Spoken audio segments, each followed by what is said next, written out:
Hello and welcome back to the channel. Today we have this position. It's white to move and draw, so you can pause the video to find the answer on your own.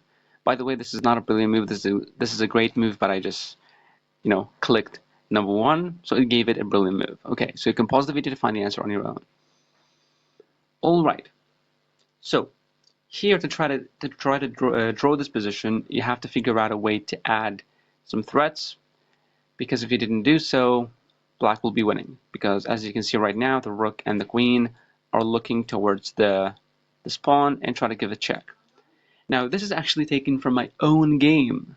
It's really insane.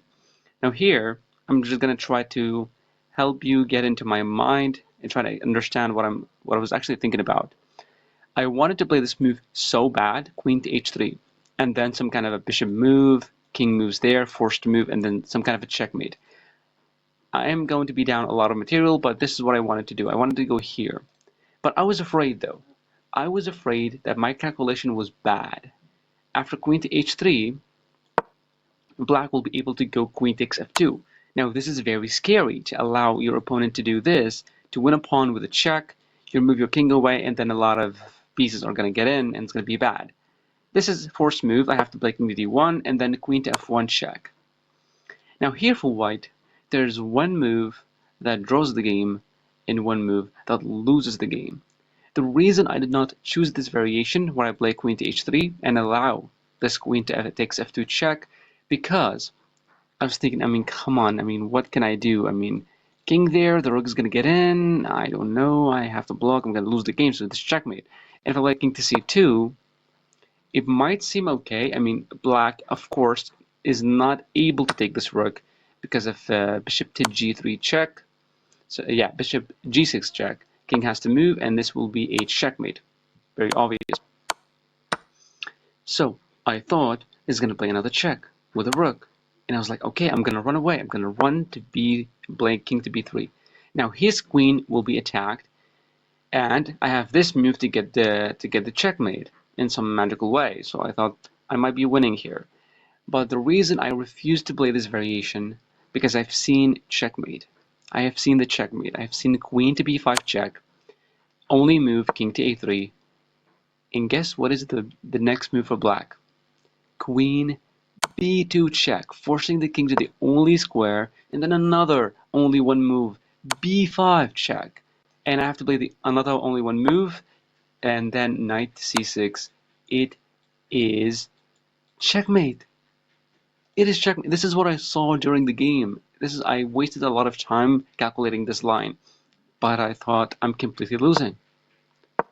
Until after queen to h3, there's something else.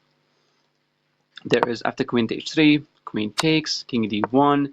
Now this is the way to draw this game. And instead of playing king to c2, which leaves the checkmate in 5, we play king to d2. This move did not even register in my brain. The reason for that, because of rook to f2 check. And it doesn't seem like you can move. Of course you cannot block, it's going to be bad. I had to play king to e3.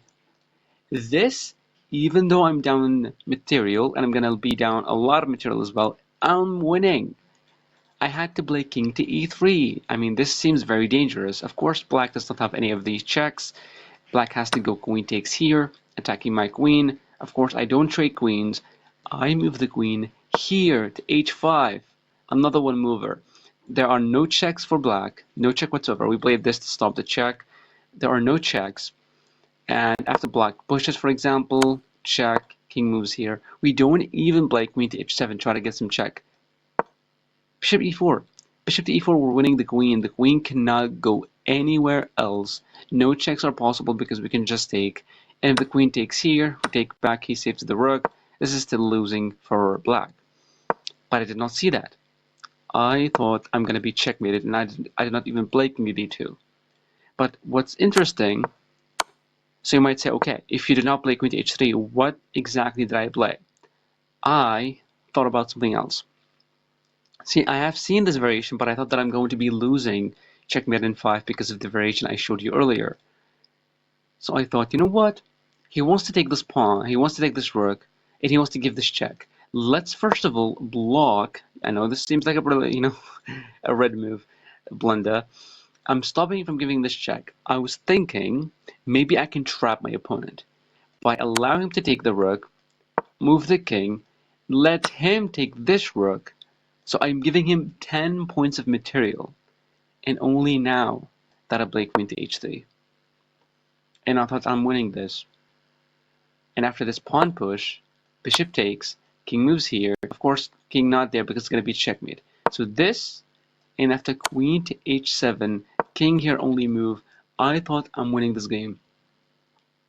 I've seen all of this. I've calculated all of this, and I knew that I had to play, like I wanted to play knight to g3 to attack the queen. And when the queen moved, for example, I don't know where it does move, knight e4 is checkmate. 9 points of material down and still trying to get this checkmate. But of course, this move doesn't work. Because you know what black does? What black can actually do, because this is not actually what happened on the board. Queen takes g2. If I played knight to e4, which looks like checkmate, the king cannot move anywhere, cannot take anything. He has to give away queen. I take back, but this is still winning for black. As you can see right now, black is still up 4 points of material. Yes, we have a queen. Yes, we have an outside pass pawn. But with proper play, black will be able to win this. But he needs to get the knight out, bishop out, connect the rooks, attack the queen, win the pawn, and do more damage. So, what did he actually play? After he takes this with a check, I played king to d2 instead of him taking here because he thought he's going to be allowing me to play this, and he was actually correct. He just played queen takes a2. I mean, he just took a free rook, gave me a check, forced my king back, and then he moved the queen all the way back to d5. I played the queen to h3, try to get this move to happen, but a brilliant move, queen to g5, and whenever I move the bishop, it doesn't matter where, he's not going to move the king, he's going to play queen to h6 to block. So I knew I had the queen all the way to h3 at that certain point, but I did not play it because I was afraid of the checkmate in 5. But all I had to do just to play king to e3, and it was an insane position. Tell me in the comments if you managed to find the right sequence of events, and thank you for watching.